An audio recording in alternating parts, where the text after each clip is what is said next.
for this task, you guys are going to do a writing assignment. And just to refresh your memory, a writing assignment is something that you know.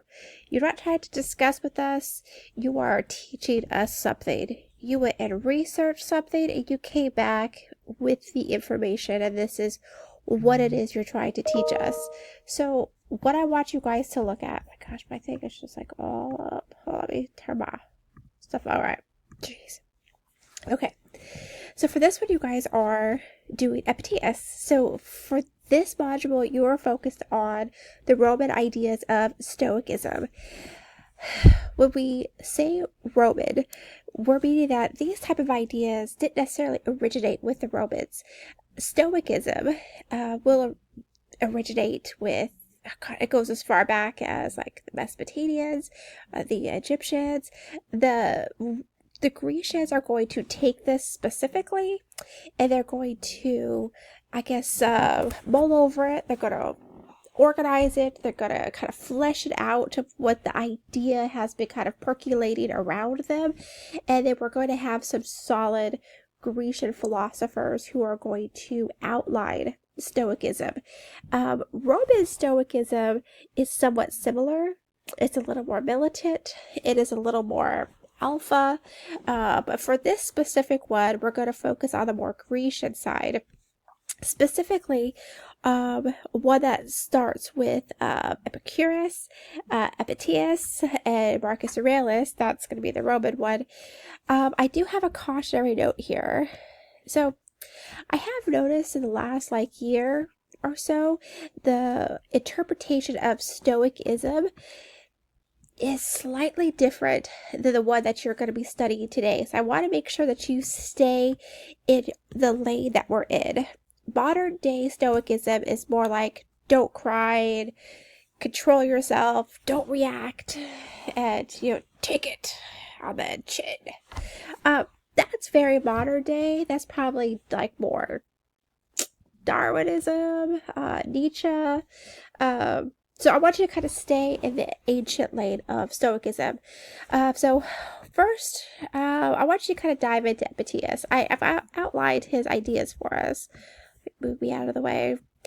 Epictetus was, this is the stuff that you're going to talk about if you take on this assignment. You're going to familiarize yourself with these ideas: control, virtue, perspective, and reason. Those are the big ones that he's going to push. There's going to be a huge focus on what you can control. And I think this is where the misinterpretation comes in, where they're like, you got to control your emotions, you can't cry. No, you could 100% cry. You could 100% be scared. But you also kind of have to be realistic. Like, okay, I've got a situation and I'm going to cry my way through it, but I'm going to cope.